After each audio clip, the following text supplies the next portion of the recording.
चलो। बिस्मिल्लाहिर्रहमानिर्रहीम।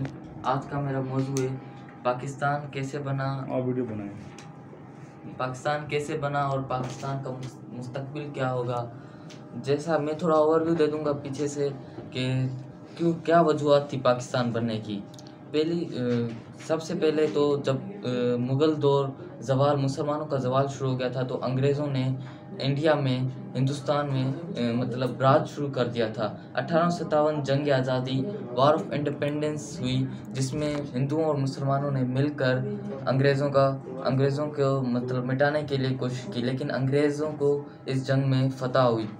उसके बाद हिंदुओं ने तो मुसलमानों को फ्रंट लाइन पे रखा था, इसकी वजह से मुसलमानों का नुकसान ज़्यादा हुआ और मुसलमानों को जानें ज़्यादा गईं।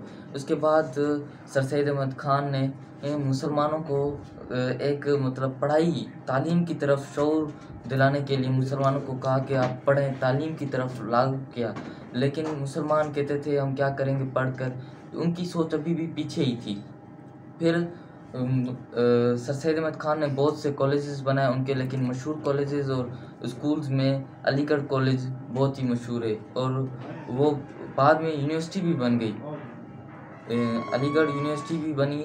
जब सर सैयद अहमद ख़ान का इंतकाल हुआ तो उस वक्त मुसलमानों के पास बहुत से ऐसे लीडर्स आ चुके थे जो मतलब कि मुसलमानों के हक दिला सकें। फिर उसके बाद 1906 में एक नवंबर में मुसलमान के जो रहनुमा थे उन्होंने मिलकर एक मतलब जो उस टाइम के वायसराय थे उनके पास गए तो उन्होंने कहा कि सर हमने मुसलमानों की अलग पार्टी बनानी है। तो फिर उन्होंने इजाज़त दे दी, आप बना सकते हैं। उसके बाद 1906 में मुस्लिम लीग बनाई जिनके पहले सदर सर आगा खान थे। फिर उसके बाद 1913 में कायद-ए-आज़म ने मुस्लिम लीग कांग्रेस छोड़कर मुस्लिम लीग ज्वाइन की। फिर उसके बाद वर्ल्ड वार 1 स्टार्ट हो गई थी तो उसमें ही मतलब कि लखनऊ पैक्ट भी हुआ था, कांग्रेस से कायद-ए-आज़म ने साइन करवाया था। फिर 1920 में खिलाफत मूवमेंट स्टार्ट हो गई थी मुसलमानों की, जो बहुत ही मतलब अच्छी चली थी ये हिंदुस्तान में। उसके बाद 1929 में कायद-ए-आज़म ने जो पॉइंट्स दिए थे उन पॉइंट्स का जो मकसद था एक अलहदा मुल्क मुसलमानों के लिए था। फिर 1930 में अल्लामा इकबाल ने बहुत ही मतलब उनका मशहूर खुतबा इलाहाबाद दिया, जिसमें उन्होंने वाज़े तौर पे मुसलमानों के एक अलहदा मुल्क की पेशगोई की। फिर 1934 में चौधरी रहमत अली ने अपना एक पैम्फलेट जारी किया नाउ और नेवर में। उन्होंने जो आज़ाद मुल्क, जो पाकिस्तान का आज़ाद मुल्क मतलब कि जो मुसलमानों को एक मुल्क चाहिए था, उसका नाम पाकिस्तान तजवीज़ किया। फिर उसके बाद 1940 में करारदाद पाकिस्तान हुई। फिर आस्ते आस्ते जदोजहद शुरू होती गई। फिर 1947 में जब ये मंजूर मतलब बहुत ही मुश्किल हो गया था दोनों मतलब नेशन साथ रहते हुए, तो जो वायसराय थे लॉर्ड माउंटबेटन, उन्होंने फिर फैसला किया कि अभी पार्टीशन हो जानी चाहिए। फिर उन्होंने क्या नाम है बस करना, मुझे बोर हो गए। 14 अगस्त 1947 में पाकिस्तान बन गया। पाकिस्तान बिस्मिल्लाहिर्रहमानिर्रहीम। जिस टॉपिक पर आज मैं बोलने वाला हूँ उसका अनवान है खुद पर यकीन रखना क्यों ज़रूरी है। खुद पर यकीन रखना ज़रूरी है क्योंकि बंदा अपने खुद पर यकीन रख के ही आगे निकल सकता है। आज मैं आपको एक बंदे की कहानी सुनाऊंगा जिसका नाम है एंथोनी रॉबिन्स। ये एक बहुत मशहूर ऑथर हैं और स्पीकर हैं। ये बैठे रूढ़ी वगैरह कूद रहे थे तो ऊपर से हेलीकॉप्टर गुजरा, तो ये उसको देखने लग पड़े। साथ वाले मजदूर ने इनसे पूछा कि क्या देख रहे हैं। उन्होंने कहा कि जब ये मेरे पास होगा तो कैसा लगेगा। तो उन्होंने कहा ये पागल हो गई, ये कैसी बातें कर रहे हैं। तो ये उनकी अपनी बुक में लिखा हुआ है। उन्होंने वहीं से आगे उसी बुक में ट्विस्ट किया। तो वो बताते हैं कि मेरी आंखों से आंसू आ रहे थे और वो अपने हेलीकॉप्टर को ऊपर घुमाने लग पड़े। उनके साथ उनकी बीवी बैठी थी। उन्होंने पूछा कि वजह तलब की कि क्यों घुमा रहे हैं। उन्होंने कहा यही नीचे वो जगह है जहाँ बैठ के मैंने सोचा था कि एक दिन मैं भी हेलीकॉप्टर उड़ाऊंगा। तो हमें अपने ऊपर यकीन रखना चाहिए। जब बंदे को अपने ऊपर यकीन होता है तो वो हर काम कर लेता है आगे। हम लोग आगे क्यों नहीं बढ़ते? क्योंकि हमें किसी ने कहा नहीं होता कि यस यू कैन, हम आगे जा सकते हैं। हमें कोई नहीं कहता कि आप आगे बढ़ सकते हैं। सारे कहते हैं आप तो हो ही ना लायक, आप ये नहीं कर सकते, वो नहीं कर सकते। अगर हमें एक बंदा भी ये सपोर्ट दे कि यस यू कैन, आप आगे जा सकते हैं, तो हम आगे बढ़ सकते हैं। अभी हम कासिम अली शाह की मिसाल ले लें, वो ऐसे लोग पागल तो नहीं है, उन्हें लाखों की तादाद में सुनते हैं, लाखों अरबों की तादाद में सुनते हैं, तो उन्होंने कुछ किया है कुछ तो तभी उन्हें सुनते हैं, तो उनको अपने ऊपर यकीन था कि मैं ये कर सकता हूँ। हम भी अपने ऊपर यकीन रखें कि हम ये कर सकते हैं, तो हम हर चीज़ नामुमकिन को मुमकिन बना सकते हैं। शुक्रिया। बिस्मिल्लाहिर्रहमानिर्रहीम।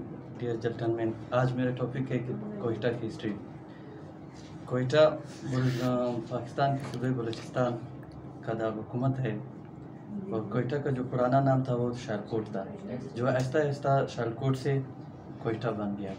543 ईस्वी को जब शाह सूरी ने शाह हुमायूं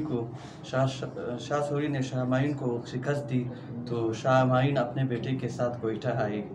तकरीबन उन्होंने कुछ दिन क़याम किया, फिर उसने अपने बेटे को छोड़कर ईरान चले गए और उसके बेटे ने 2 साल उधर कोयटा में गुजारे। तो फिर 556 में फिर मुग़ल सल्तनत का हिस्सा बना और फिर इसके बाद फिर वह ईरान के साथ उसका शामिल किया गया। फिर 1595 में शाह हुमायूं के बेटे अकबर ने, जिसने 2 साल कोयटा में गुजारे थे, उसने अपने सल्तनत में उसको शामिल किया।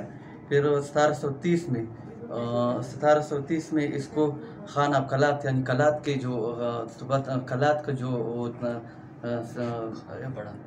जो खुद मुख्तियार किला था वो उसके साथ शामिल किया गया। फिर इसी तरह फिर जब अंग्रेज़ों ने कब्ज़ा कर लिया बरसगीर पर, तो इस पर का जो कोयटा का पहला गवर्नर था वो स्टेफर्ड सेंडेमन, जिसके नाम से आजकल कोयटा में कुछ स्कूलें भी इस सेंडेमन के नाम से है। और कोयटा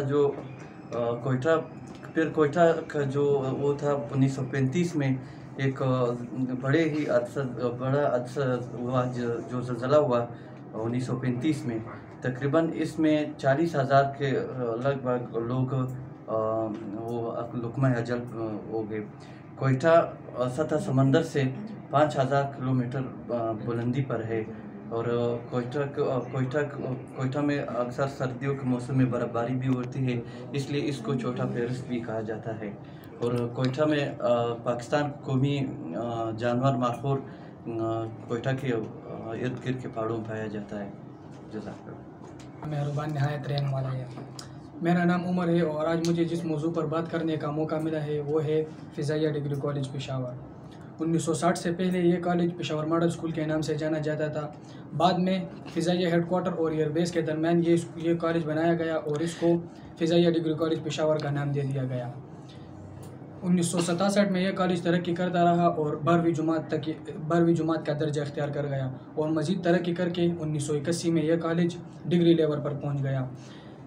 1960 से अब तक इस कॉलेज से ऐसे शख्सियात निकले हैं जिनका नाम सर फहरिस्त है। इनमें ऐसी शख्सियात जो इनमें साबिका वफाकी वज़ीर के उमूर अली मोहम्मद ख़ान शामिल है और दूसरा फ़्लाइट लेफ्टिनेंट उमर शहजाद शहीद का नाम सर फहरिस्त है।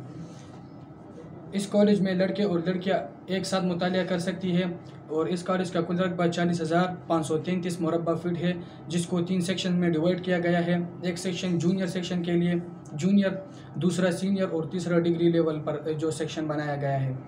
और इस कॉलेज की सबसे बड़ी बात यह है कि तीनों सेक्शन के लिए अलग अलग हेड मुकर्रर किए गए हैं और ये कॉलेज 2 ऐसे इदारों के दरमियान है कि एक तरफ इसके एयर हेडक्वार्टर मौजूद है और दूसरी तरफ एयर बेस पेशावर मौजूद है और इसके दरमियान ये कॉलेज बनाया गया है।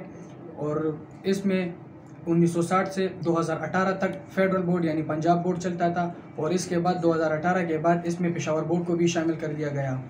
मेरे सब दोस्तों और स्टूडेंट से ये रिक्वेस्ट करना चाहता हूँ कि जो लोग अपनी स्टडी को करना चाहता है और अपने पैसे ज़ाया नहीं करना चाहते तो वो ज़रूर फ़िज़ाइया डिग्री कॉलेज को ज्वाइन करें और अपनी लाइफ को आगे पहुंचा दीजिए।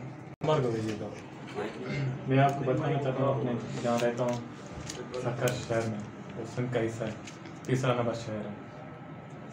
सक्कर शहर में बहुत से कॉलेजेस हैं, स्कूल्स हैं और सक्कर के बारे में थोड़ा बताना चाहूँगा कि सक्कर में 4 दरवाजे हैं और जो पुल ब्रिज है और एक डॉल्फिन है जिसको लोही पुल से जाना जाता है।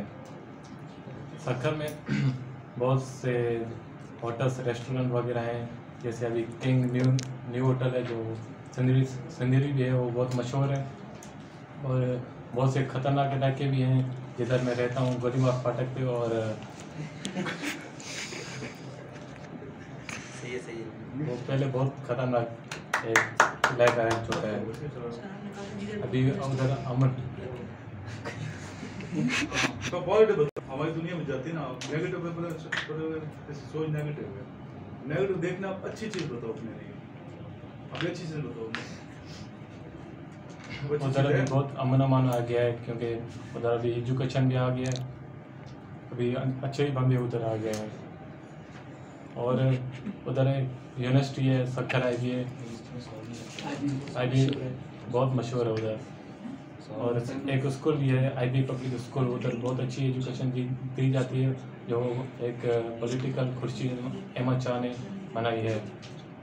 और उधर बहुत से पॉलिटिकल पीपल्स भी रहते हैं, नोमान शेख सर और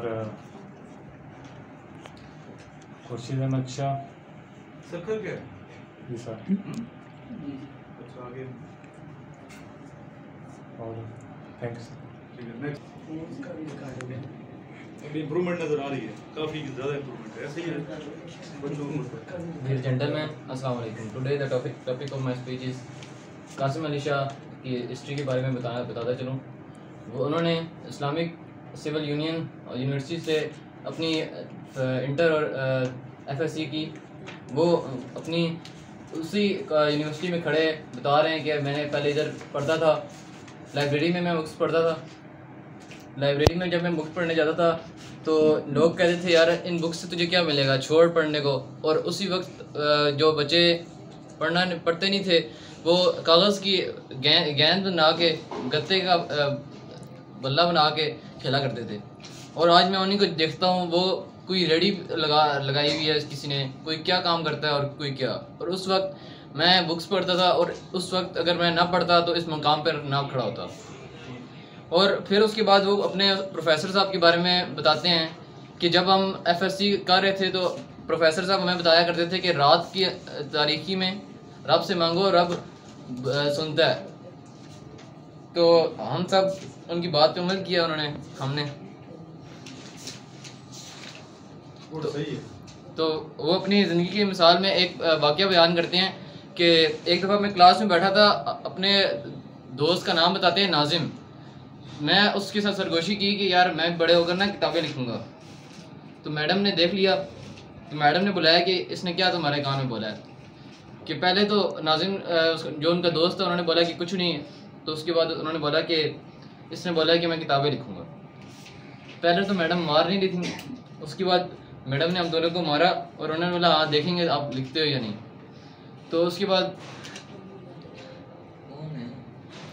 कासिम अली शाह ने बोला कि मैंने बड़े बड़े ख्वाब देखने शुरू किए, क्योंकि मैं सोचता था कि बड़े ख्वाब देखने से कोई पैसे नहीं लगते, हमें बड़े ख्वाब देखने चाहिए। और वो कहते हैं कि मैं अपनी ज़िंदगी के जो इस मुकाम पर पहुंचा हूँ उस्ताद की इज़्ज़त और किताबें पढ़कर।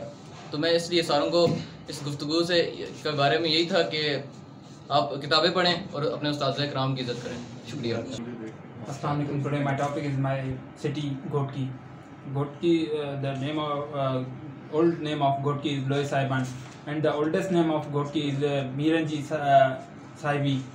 And the new name of Ghotki, upcoming name of Ghotki is Central City, due to the Kashmir and Ghotki pull. It connects Iran and Pakistan with a bridge of 35 kilometers. 35 kilometers of length.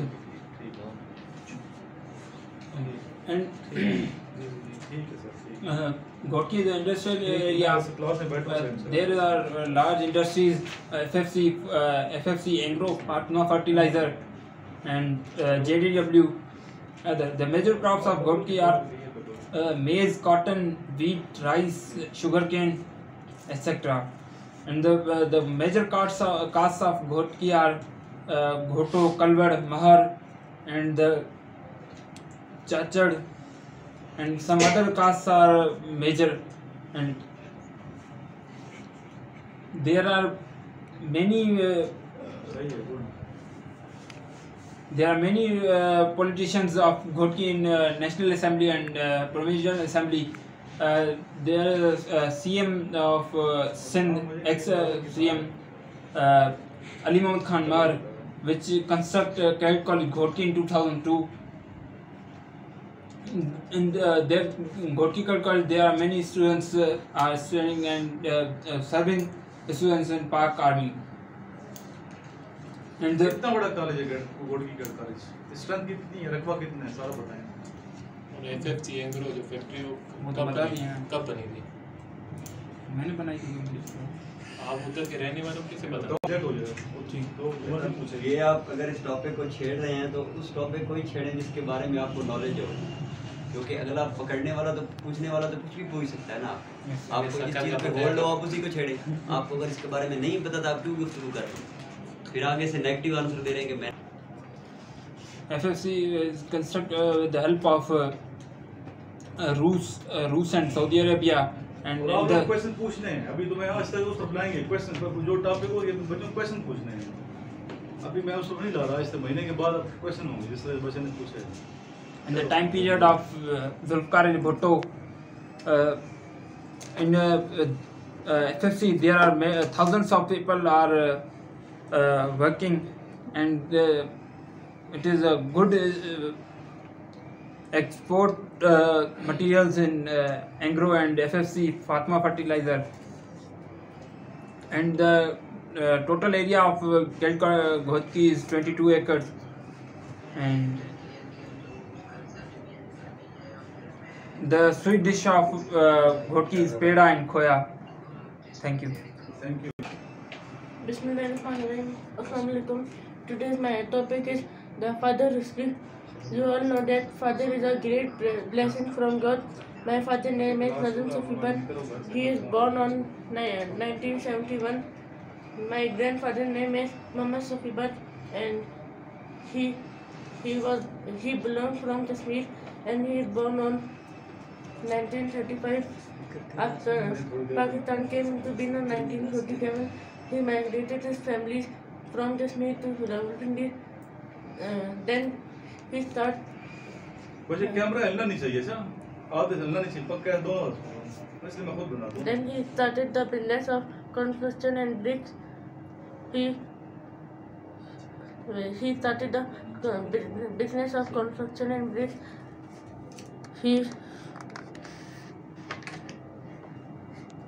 And then he died on. अभी मुझे देखो, अच्छा आओ ऊपर देखो बार-बार, अभी मुझे देख करो। He died on age of 88 in 2019. My father is a businessman. He do business of hostel and real estate and construction. And my father always tell me to speak truth and do hard work in your life. Thank you.